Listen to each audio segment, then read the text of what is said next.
नमस्कार। प्रस्तुत है रविंद्रनाथ टैगोर जी द्वारा लिखी कहानी पत्नी का पत्र।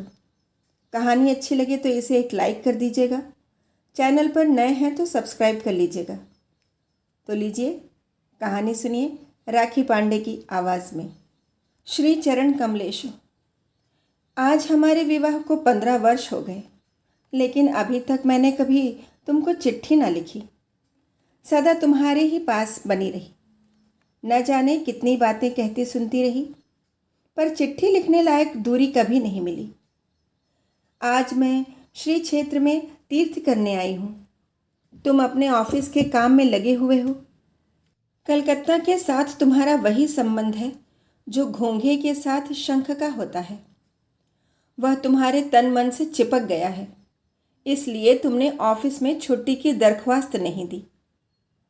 विधाता की यही इच्छा थी। उन्होंने मेरी छुट्टी की दरख्वास्त मंजूर कर ली। तुम्हारे घर की मझली बहू हूँ, पर आज 15 वर्ष बाद इस समुद्र के किनारे खड़े होकर मैं जान पाई हूँ कि अपने जगत और जगदीश्वर के साथ मेरा एक संबंध और भी है। इसलिए आज साहस करके यह चिट्ठी लिख रही हूँ।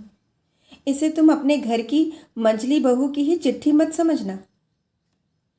तुम लोगों के साथ मेरे संबंध की बात जिन्होंने मेरे भाग्य में लिखी थी, उन्हें छोड़कर जब इस संभावना का और किसी को पता न था, उसी शैशव काल में मैं और मेरा भाई एक साथ ही सन्निपात के ज्वर से पीड़ित हुए थे।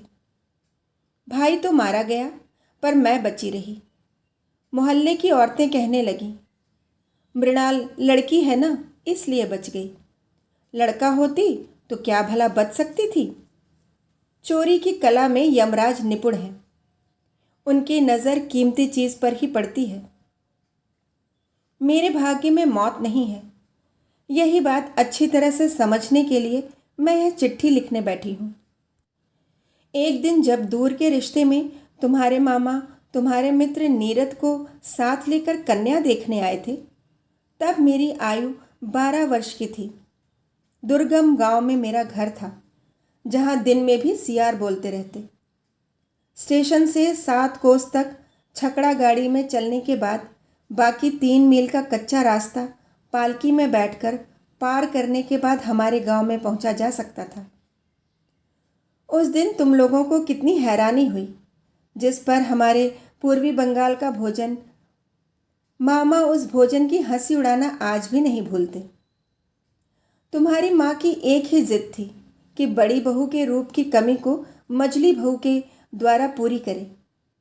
नहीं तो भला इतना कष्ट करके तुम लोग हमारे गांव क्यों आते। पीलिया, यकृत, उदरशूल और दुल्हन के लिए बंगाल प्रांत में खोज नहीं करनी पड़ती। वे स्वयं ही आकर घेर लेते हैं, छुड़ाए नहीं छूटते। पिता की छाती धक धक करने लगी। माँ दुर्गा का नाम जपने लगी। शहर के देवता को गांव का पुजारी क्या देकर संतुष्ट करे। बेटी के रूप का भरोसा था, लेकिन स्वयं बेटी में उस रूप का कोई मूल्य नहीं होता। देखने आया हुआ व्यक्ति उसको जो मूल्य दे वही उसका मूल्य होता है। इसलिए तो 1000 रूप गुण होने पर भी लड़कियों का संकोच किसी भी तरह दूर नहीं होता। सारे घर का यही नहीं, सारे मोहल्ले का यह आतंक मेरी छाती पर पत्थर की तरह जमकर बैठ गया।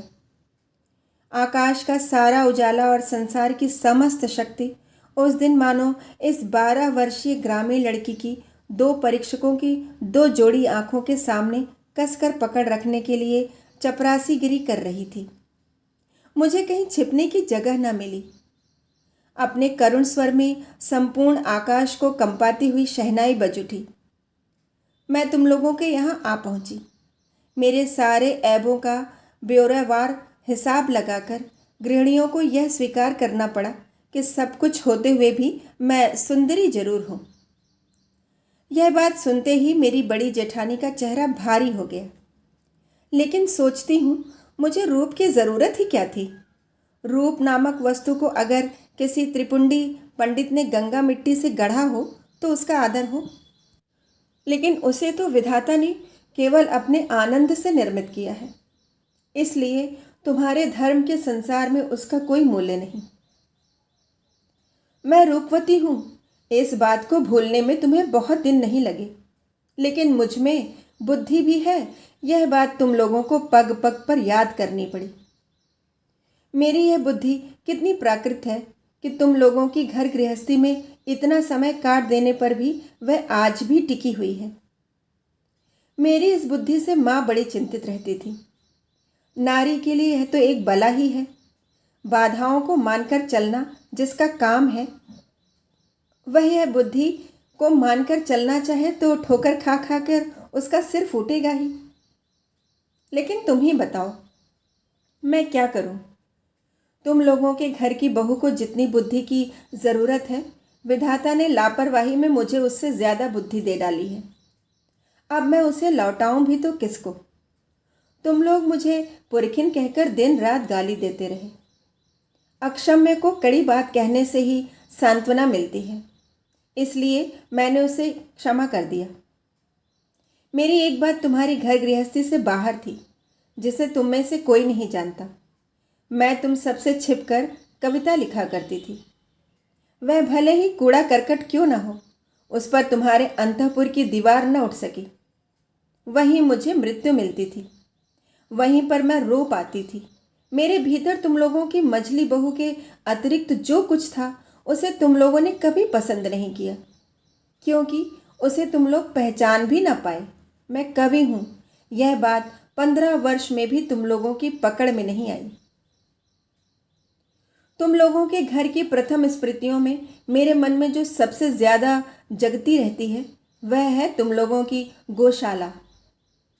अंतःपुर को जाने वाले जीने की बगल के कोठे में तुम लोगों की गौवें रहती हैं। सामने के आंगन को छोड़कर उनके हिलने डुलने के लिए और कोई जगह न थी। आंगन के एक कोने में गायों को भूसा देने के लिए काठ की नांद थी।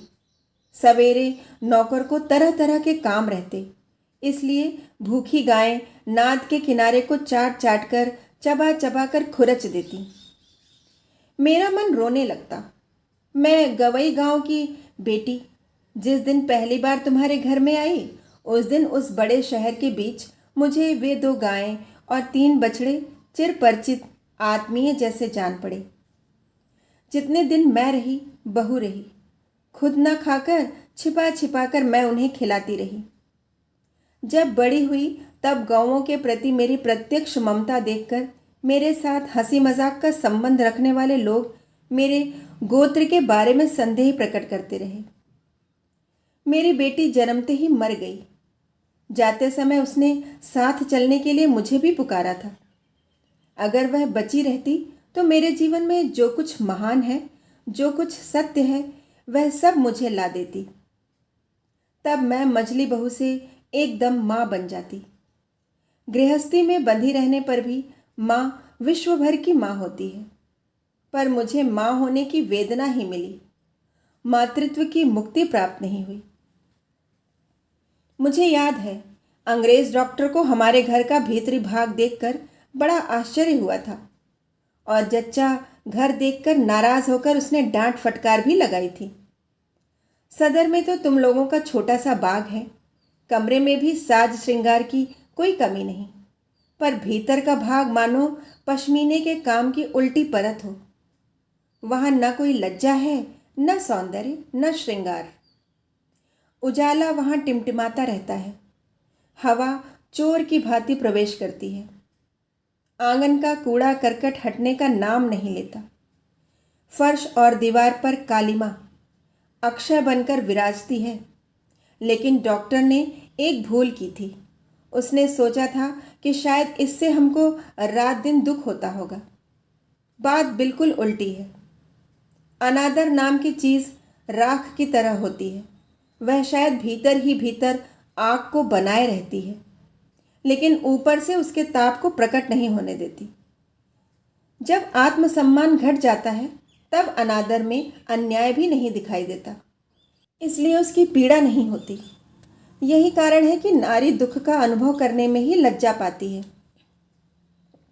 इसलिए मैं कहती हूँ, अगर तुम लोगों की व्यवस्था यही है कि नारी को दुख पाना ही होगा, तो फिर जहाँ तक संभव हो उसे अनादर में रखना ही ठीक है। आदर से दुख की व्यथा और बढ़ जाती है। तुम मुझे चाहे जैसे रखते हो, मुझे दुख है, यह बात कभी मेरे ख्याल में भी ना आई। जच्चा घर में जब सिर पर मौत मंडराने लगी थी, तब भी मुझे कोई डर नहीं लगा। हमारा जीवन ही क्या है कि मौत से डरना पड़े। जिनके प्राणों को आदर और यत्न से कसकर बांध लिया गया हो, मरने में उन्हीं को कष्ट होता है। उस दिन अगर यमराज मुझे घसीटने लगते तो मैं उसी तरह उखड़ आती जिस तरह पोली जमीन से घास बड़ी आसानी से जड़ समेत खिंच जाती है। बंगाल की बेटी तो बात बात में मरना चाहती है, लेकिन इस तरह मरने में कौन सी बहादुरी है। हम लोगों के लिए मरना इतना आसान है कि मरते लज्जा आती है। मेरी बेटी संध्या तारा की तरह क्षण भर के लिए उदित होकर अस्त हो गई। मैं फिर से अपने दैनिक कामों में और गाय बछड़ों में लग गई। इसी तरह मेरा जीवन आखिर तक जैसे तैसे कट जाता। आज तुम्हें यह चिट्ठी लिखने की ज़रूरत न पड़ती, लेकिन कभी कभी हवा एक मामूली सा बीज उड़ाकर ले जाती है और पक्के दालान में पीपल का अंकुर फूट पड़ता है, और होते होते उसी से लकड़ी पत्थर की छाती विदीर्ण होने लग जाती है। मेरी गृहस्थी की पक्की व्यवस्था में भी जीवन का एक छोटा सा कण न जाने कहाँ से उड़कर आ पड़ा। तभी से दरार शुरू हो गई। जब विधवा माँ की मृत्यु के बाद मेरी बड़ी जेठानी की बहन बिंदु ने अपने चचेरे भाइयों के अत्याचार के मारे एक दिन हमारे घर में अपनी दीदी के पास आश्रय लिया था, तब तुम लोगों ने सोचा था यह कहाँ की बला आ गई। आग लगे मेरे स्वभाव को, करती भी क्या। देखा तुम लोग सब मन ही मन खींच उठे हो, इसीलिए उस निराश्रिता लड़की को घेर कर मेरा संपूर्ण मन एकाएक जैसे कमर बांधकर खड़ा हो गया। पराए घर में पराए लोगों की अनिच्छा होते हुए भी आश्रय लेना कितना बड़ा अपमान है। यहाँ यह अपमान भी जिसे विवश होकर स्वीकार करना पड़ा हो, उसे क्या धक्का देकर एक कोने में डाल दिया जाता है। बाद में मैंने अपनी बड़ी जेठानी की दशा देखी। उन्होंने अपनी गहरी संवेदना के कारण ही बहन को अपने पास बुलाया था, लेकिन जब उन्होंने देखा कि इसमें पति की इच्छा नहीं है, तो उन्होंने ऐसा भाव दिखाना शुरू किया मानो उन पर कोई बड़ी बला आ पड़ी हो, मानो अगर वह किसी तरह दूर हो सके तो जान बचे। उन्हें इतना साहस न हुआ कि वे अपनी अनाथ बहन के प्रति खुले मन से स्नेह प्रकट कर सके। वे पतिव्रता थीं। उनका यह संकट देखकर मेरा मन और भी दुखी हो उठा। मैंने देखा बड़ी जेठानी के ने खास तौर से सबको दिखा दिखाकर बिंदु के खाने पहनने की ऐसी रद्दी व्यवस्था की और उसे घर में इस तरह नौकरानियों के से काम सौंप दिए कि मुझे दुख ही नहीं, लज्जा भी हुई।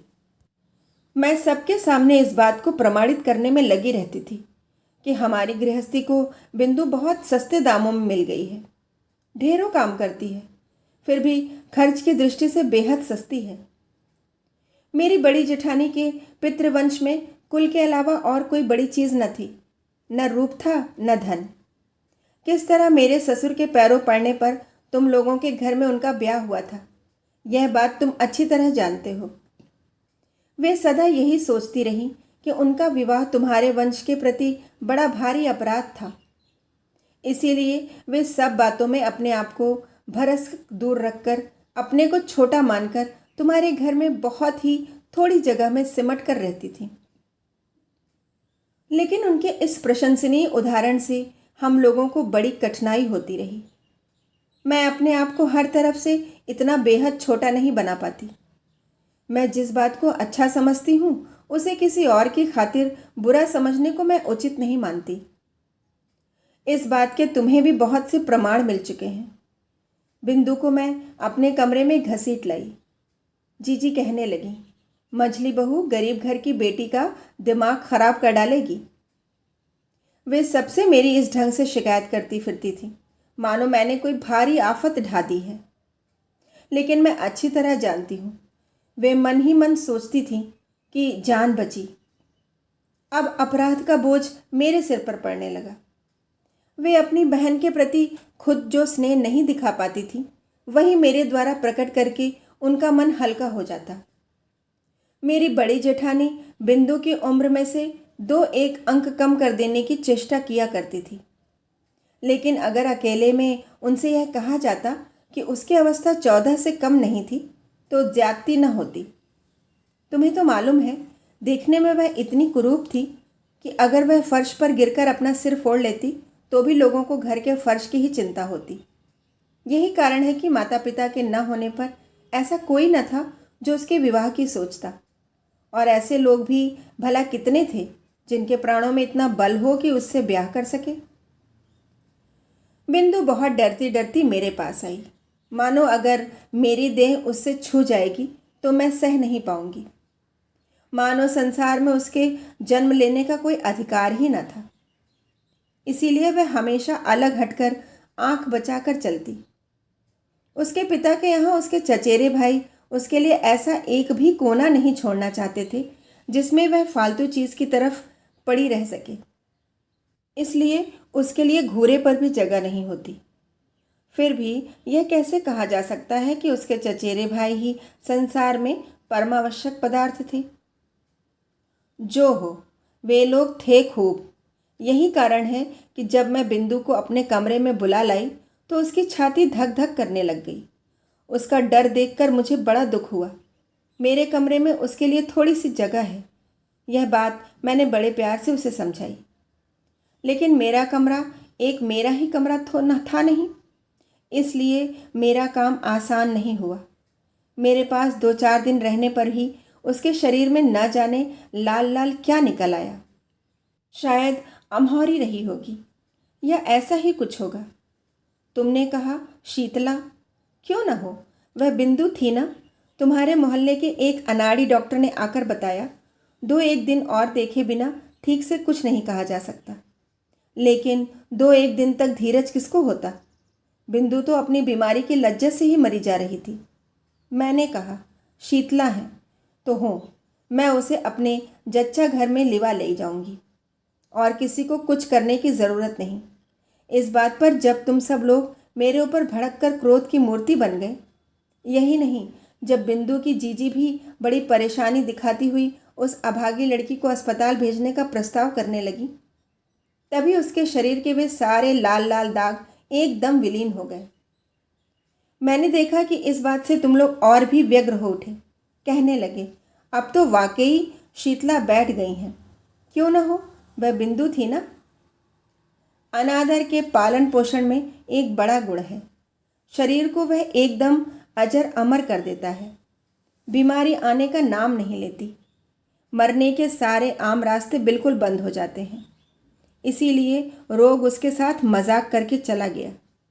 हुआ कुछ नहीं, लेकिन यह बात अच्छी तरह स्पष्ट हो गई कि संसार में ज़्यादा साधनहीन व्यक्ति को आश्रय देना ही सबसे कठिन है।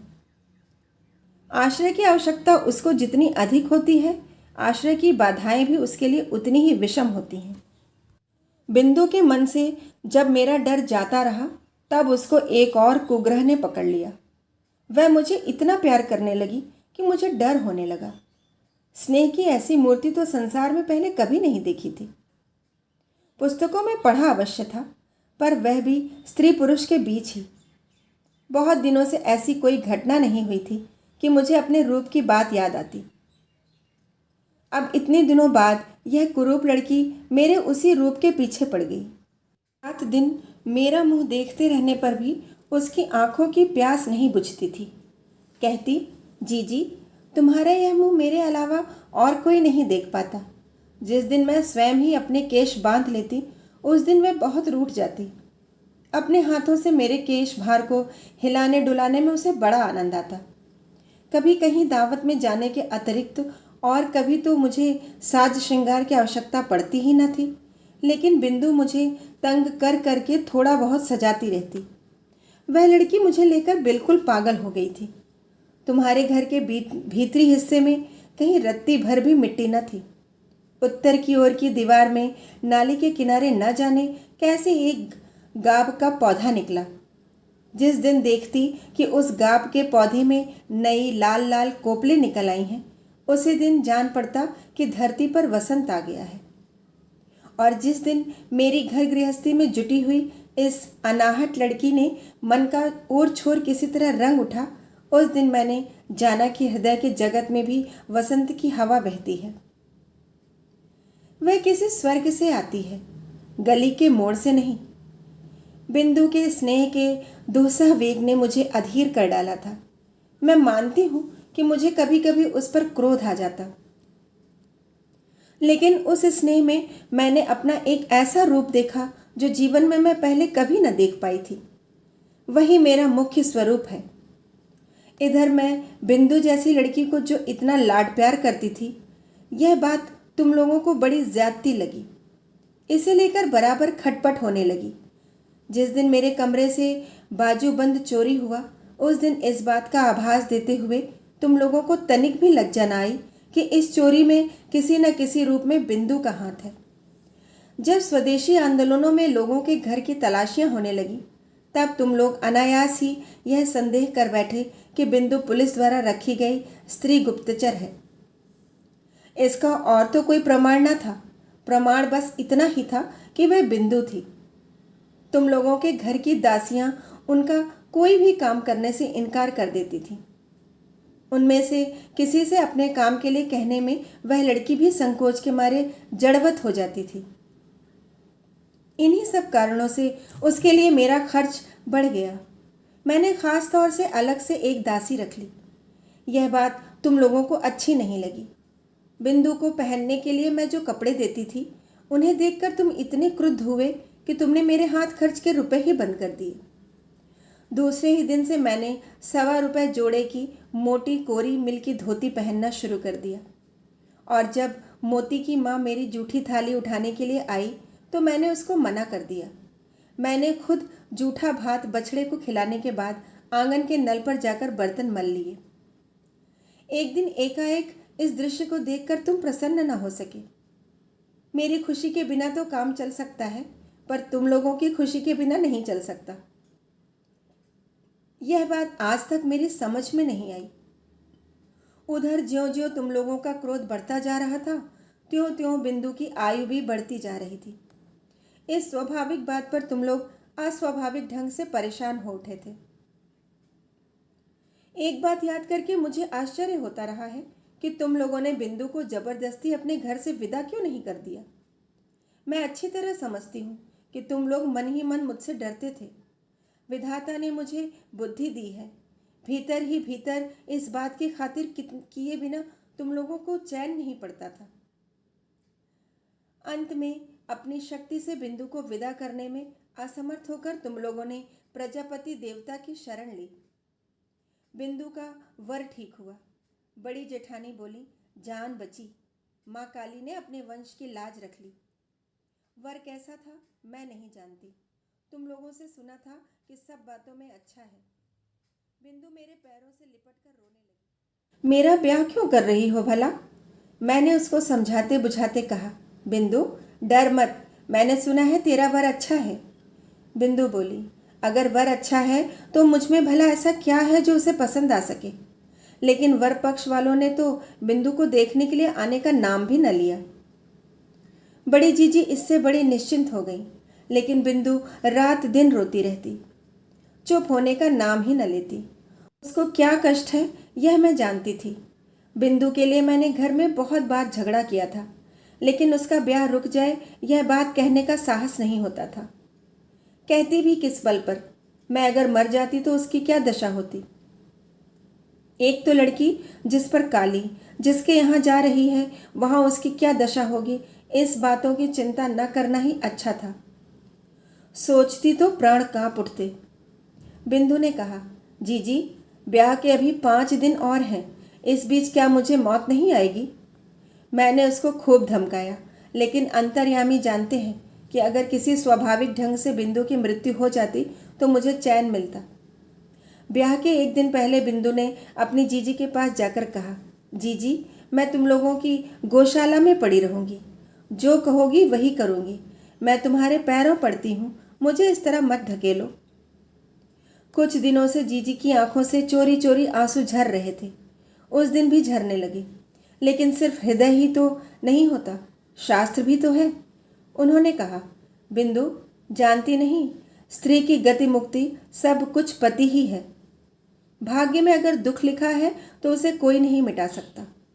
असली बात तो यह थी कि कहीं कोई रास्ता ही न था। बिंदु को ब्याह तो करना ही पड़ेगा, फिर जो हो सो हो। मैं चाहती थी कि विवाह हमारे ही घर से हो, लेकिन तुम लोग कह बैठे वर के ही घर में हो। उनके कुल की यही रीति है। मैं समझ गई, बिंदु के ब्याह में अगर तुम लोगों को खर्च करना पड़ा तो तुम्हारे गृह देवता उसे किसी भी भांति नहीं सह सकेंगे, इसीलिए चुप रह जाना पड़ा। लेकिन एक बात तुम में से कोई नहीं जानता। जीजी को बताना चाहती थी, पर फिर बताई नहीं तो वे डर से मर जाती। मैंने अपने थोड़े बहुत गहने लेकर चुपचाप बिंदु का श्रृंगार कर दिया था। सोचा था जीजी की नज़र में तो ज़रूर ही पड़ जाएगा, लेकिन उन्होंने जैसे देखकर भी नहीं देखा। दुहाई है धर्म की, इसके लिए तुम उन्हें क्षमा कर देना। जाते समय बिंदु मुझसे लिपट कर बोली, जीजी तो क्या तुम लोगों ने मुझे एकदम त्याग दिया? मैंने कहा, नहीं बिंदु, तुम चाहे जैसी हालत में रहो, प्राण रहते मैं तुम्हें नहीं त्याग सकती। 3 दिन बीते। तुम्हारे ताल्लुके के आसामियों ने तुम्हें खाने के लिए जो भेड़ा दिया था उसे मैंने तुम्हारी जेठारनी से बचाकर नीचे वाली कोयले की कोठरी के एक कोने में बांध दिया था। सवेरे उठते ही मैं खुद जाकर उसको दाना खिला आती। 2-1 दिन तुम्हारे नौकरों पर भरोसा करके देखा, उसे खिलाने की बजाय उनका झुकाव उसी को खा जाने की ओर अधिक था। उस दिन सवेरे कोठरी में गई तो देखा बिंदु एक कोने में गुड़मुड़ होकर बैठी हुई है। मुझे देखते ही वह मेरे पैर पकड़कर चुपचाप रोने लगी। बिंदु का पति पागल था। सच सच कह रही है बिंदु। तुम्हारे सामने क्या मैं इतना बड़ा झूठ बोल सकती हूँ दीदी? वह पागल है। इस विवाह में ससुर की सम्मति नहीं थी, लेकिन वे मेरी सास से यमराज की तरह डरते थे। ब्याह के पहले ही काशी चल दिए थे। सास ने जिद करके अपने लड़के का ब्याह कर लिया। मैं वहीं कोयले के ढेर पर बैठ गई। स्त्री पर स्त्री को दया नहीं आती। कहती है कोई लड़की थोड़े ही है, लड़का पागल है तो है तो पुरुष। देखने में बिंदु का पति पागल नहीं लगता, लेकिन कभी कभी उसे ऐसा उन्माद चढ़ता कि उसे कमरे में ताला बंद करके रखना पड़ता। ब्याह की रात वह ठीक था, लेकिन रात में जगते रहने के कारण और इसी तरह के और झंझटों के कारण दूसरे दिन से उसका दिमाग बिल्कुल खराब हो गया। बिंदु दोपहर को पीतल की थाली में भात खाने बैठी थी। अचानक उसके पति ने भात समेत थाली उठाकर आंगन में फेंक दी। न जाने क्यों अचानक उसको लगा मानो बिंदु रानी रास मड़ी हो। नौकर ने हो न हो चोरी से उसी के सोने की थाली में रानी के खाने के लिए भात दिया हो, इसलिए उसे क्रोध आ गया था। बिंदु तो डर के मारे मरी जा रही थी। तीसरी रात को जब उसकी सास ने उससे अपने पति के कमरे में सोने के लिए कहा तो बिंदु के प्राण सूख गए। उसकी सास को जब क्रोध आता था तो होश में नहीं रहती थी। वह भी पागल ही थी, लेकिन पूरी तरह से नहीं, इसलिए वह ज़्यादा खतरनाक थी। बिंदु को कमरे में जाना ही पड़ा। उस रात उसके पति का मिजाज ठंडा था, लेकिन डर के मारे बिंदु का शरीर पत्थर हो गया था। पति जब सो गए तब काफ़ी रात बीतने पर वह किसी तरह चतुराई से भागकर चली आई। इसका विस्तृत विवरण लिखने की आवश्यकता नहीं है। घृणा और क्रोध से मेरा शरीर जलने लगा। मैंने कहा, इस तरह धोखे के ब्याह को ब्याह नहीं कहा जा सकता। बिंदु, तू जैसे रहती थी वैसे ही मेरे पास रह, देखूं तुझे कौन ले जाता है। तुम लोगों ने कहा बिंदु झूठ बोलती है। मैंने कहा वह कभी झूठ नहीं बोलती। तुम लोगों ने कहा तुम्हें कैसे मालूम? मैंने कहा मैं अच्छी तरह जानती हूँ। तुम लोगों ने डर दिखाया, अगर बिंदु के ससुराल वालों ने पुलिस केस कर दिया तो आफत में पड़ जाएंगे। मैंने कहा क्या अदालत यह बात न सुनेगी कि उसका ब्याह धोखे से पागल वर के साथ कर दिया गया है? तुमने कहा तो क्या इसके लिए अदालत जाएंगे? हमें ऐसी क्या गरज है? मैंने कहा जो कुछ मुझसे बन पड़ेगा अपने गहने बेचकर करूँगी। तुम लोगों ने कहा क्या वकील के घर तक दौड़ोगी? इस बात का क्या जवाब होता? सिर ठोकने के अलावा और क्या भी कर सकती थी। उधर बिंदु के ससुराल से उसके जेठ ने आकर बाहर बड़ा हंगामा खड़ा कर दिया। कहने लगा थाने में रिपोर्ट कर दूंगा। मैं नहीं जानती मुझसे क्या शक्ति थी मुझ में, लेकिन जिस गाय ने अपने प्राणों के डर से कसाई के हाथों से छूटकर मेरा आश्रय लिया हो, उसे पुलिस के डर से फिर उस कसाई को लौटाना पड़े, यह बात मैं किसी भी प्रकार नहीं मान सकती थी। मैंने हिम्मत करके कहा, करने दो थाने में रिपोर्ट। इतना कहकर मैंने सोचा कि अब बिंदु को अपने सोने के कमरे में ले जाकर कमरे में ताला लगाकर बैठ जाऊं। लेकिन खोजा तो बिंदु का कहीं पता नहीं। जिस समय तुम लोगों से मेरी बहस चल रही थी, उसी समय बिंदु ने स्वयं बाहर निकलकर अपने जेठ को आत्मसमर्पण कर दिया था। वह समझ गई थी कि अगर वह इस घर में रही तो मैं बड़ी आफत में पड़ जाऊंगी। बीच में भाग आने से बिंदु ने अपना दुख और भी बढ़ा लिया। उसकी सास का तर्क था कि उनका लड़का उसको खाए तो नहीं जा रहा था, न संसार में बुरे पति के उदाहरण दुर्लभ भी नहीं है। उनकी तुलना में तो उनका लड़का सोने का चांद था। मेरी बड़ी जेठानी ने कहा, जिसका भाग्य ही खराब हो उसके लिए रोने से क्या फ़ायदा। पागल वागल जो भी हो है तो स्वामी ही ना। तुम लोगों के मन में लगातार उस सती साध्वी का दृष्टांत याद आ रहा था, जो अपने कोढ़ी पति को अपने कंधों पर बिठाकर वैश्या के यहाँ ले गई थी। संसार भर में कायरता के इस सबसे अधम आख्यान का प्रचार करते हुए तुम लोगों के पुरुष मन को भी कभी भी तनिक भी संकोच न हुआ। इसलिए मानव जन्म पाकर भी तुम लोग बिंदु के व्यवहार पर क्रोध कर सके। उससे तुम्हारा सिर नहीं झुका। बिंदु के लिए मेरी छाती फटी जा रही थी, लेकिन तुम लोगों का व्यवहार देखकर मेरी लज्जा का अंत न था। मैं तो गांव की लड़की थी, जिस पर तुम लोगों के घर आ पड़ी। फिर भगवान न जाने किस तरह मुझे ऐसी बुद्धि दे दी। धर्म संबंधी तुम लोगों की यह चर्चा मुझे किसी भी प्रकार सहन नहीं हुई। मैं निश्चय पूर्वक जानती थी कि बिंदु मर भले ही जाए, वह अब हमारे घर लौट कर नहीं आएगी। लेकिन मैं उसे ब्याह के एक दिन पहले यह आशा दिला चुकी थी कि प्राण रहते उसे नहीं छोड़ूंगी। मेरा छोटा भाई शरद कलकत्ता में कॉलेज में पढ़ता था। तुम तो जानते ही हो, तरह तरह से वॉलंटियरी करना, प्लेग वाले मोहल्लों में चूहे मारना, दामोदर में बाढ़ आ जाने की खबर सुनकर दौड़ पड़ना, इन सब बातों में उसका इतना उत्साह था कि एफए की परीक्षा में लगातार 2 बार फेल होने पर भी उसके उत्साह में कोई कमी नहीं आई। मैंने उसे बुलाकर कहा, शरद, जैसे भी हो बिंदु की खबर पाने का इंतज़ाम तुम्हें करना ही पड़ेगा। बिंदु को मुझे चिट्ठी भेजने का साहस नहीं होगा। वह भेजे भी तो मुझे मिल नहीं सकेगी। इस काम के बजाय यदि मैं उससे डाका डालकर बिंदु को लाने की बात कहती या उसके पागल स्वामी का सिर फोड़ देने के लिए कहती तो उसे ज़्यादा खुशी होती। शरद के साथ बातचीत कर रही थी, तभी तुमने कमरे में आकर कहा, तुम फिर यह क्या बखेड़ा कर रही हो। मैंने कहा, वही जो शुरू से करती आई हूँ, जब से तुम्हारे घर आई हूँ।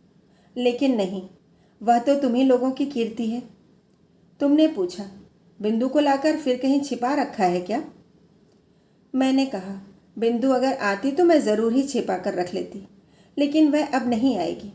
तुम्हें डरने की कोई ज़रूरत नहीं है। शरद को मेरे पास देखकर तुम्हारा संदेह और भी बढ़ गया। मैं जानती थी कि शरद का हमारे यहाँ आना जाना तुम लोगों को पसंद नहीं है। तुम्हें डर था कि उस पर पुलिस की नज़र है। अगर कभी किसी राजनीतिक मामले में फंस गया तो तुम्हें भी फंसा डालेगा। इसीलिए मैं भैया दूज का तिलक भी आदमी के हाथों उसी के पास भिजवा देती थी, अपने घर नहीं बुलाती थी। एक दिन तुमसे सुना कि बिंदु फिर भाग गई है, इसलिए उसका जेठ हमारे घर उसे खोजने आया है। सुनते ही मेरी छाती में शूल चुभ गए। अभागिनी का असम्य कष्ट तो मैं समझ गई, पर फिर भी कुछ करने का कोई रास्ता न था। शरद पता करने दौड़ा। शाम को लौटकर मुझसे बोला, बिंदु अपने चचेरे भाइयों के यहाँ गई थी, लेकिन उन्होंने अत्यंत क्रुद्ध होकर उसी वक्त उसे फिर ससुराल पहुँचा दिया। इसके लिए उन्हें हर्जाने का और गाड़ी के किराए का जो दंड भोगना पड़ा, उसकी खार अभी भी उनके मन से नहीं गई है। श्री क्षेत्र की तीर्थ यात्रा करने के लिए तुम लोगों की काकी तुम्हारे यहाँ आकर ठहरी।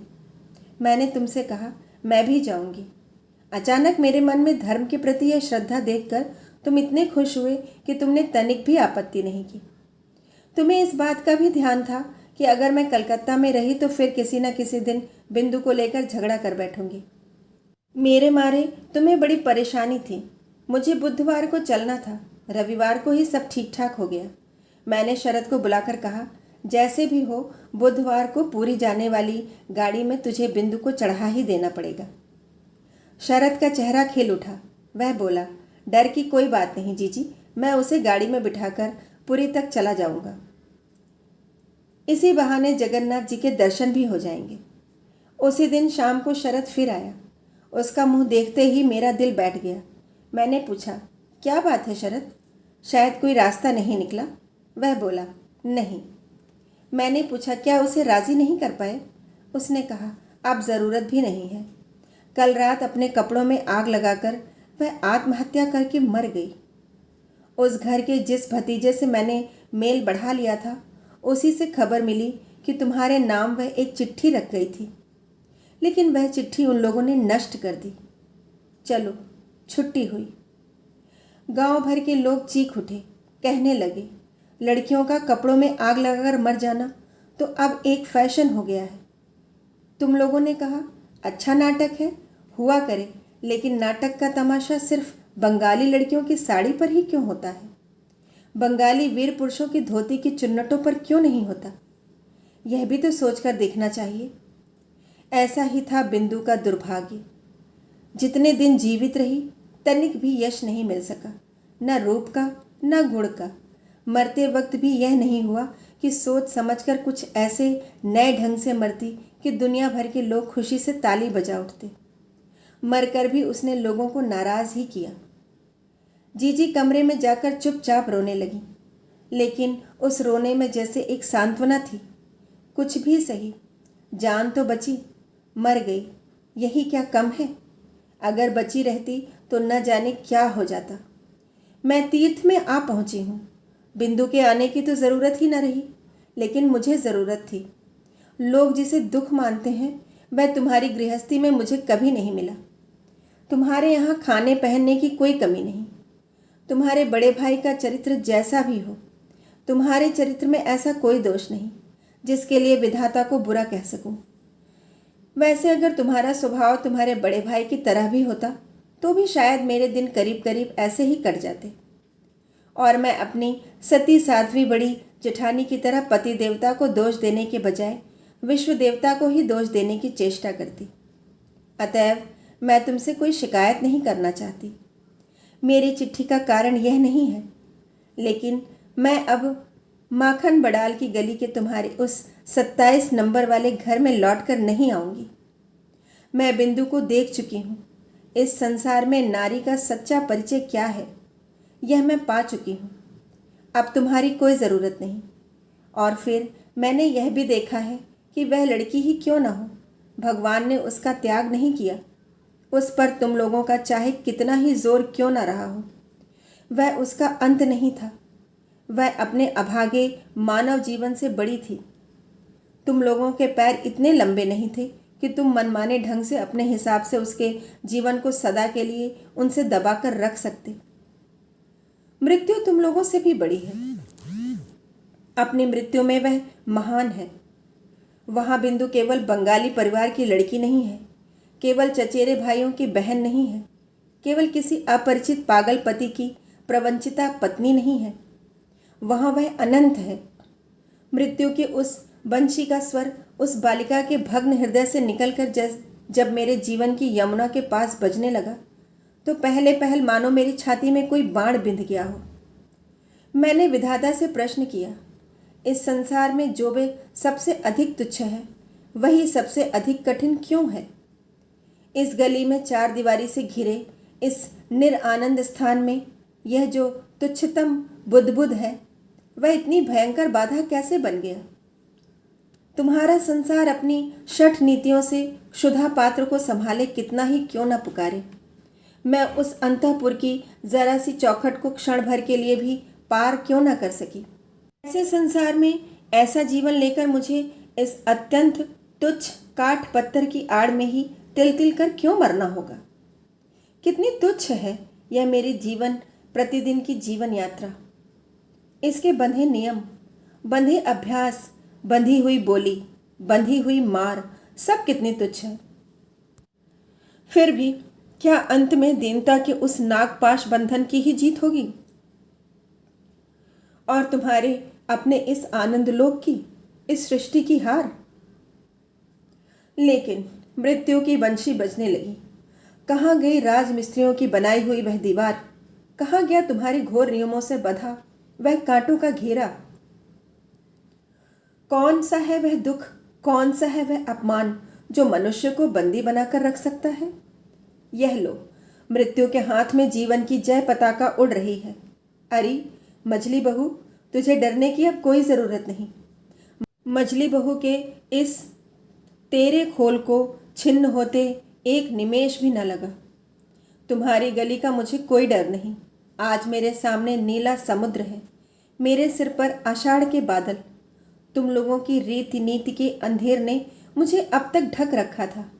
बिंदु ने आकर क्षण भर के लिए उस आवरण के छेद में से मुझे देख लिया। वही लड़की अपनी मृत्यु द्वारा सिर से पैर तक मेरा वह आवरण उखाड़ गई है। आज बाहर आकर देखती हूँ, अपना गौरव रखने के लिए कहीं जगह ही नहीं है। मेरा यह अनाहत रूप जिनकी आंखों को भाया है, वे सुंदर आज संपूर्ण आकाश से मुझे निहार रहे हैं। अब मछली बहू की खैर नहीं। तुम सोच रहे होगे मैं मरने जा रही हूँ। डरने की कोई बात नहीं। तुम लोगों के साथ मैं ऐसा पुराना मजाक नहीं करूँगी। मेरा भाई भी तो मेरी ही तरह नारी थी। उनकी जंजीरें भी तो कम भारी नहीं थीं। बचने के लिए उनको तो मरना नहीं पड़ा। मीराबाई ने अपने गीत में कहा था, बाप छोड़ो माँ छोड़े, जहाँ कहीं जो भी है सब छोड़ दे, लेकिन मीरा की लगन वही रहेगी। अब जो होना है सो हो। यह लगन ही तो जीवन है। मैं अभी जीवित रहूँगी।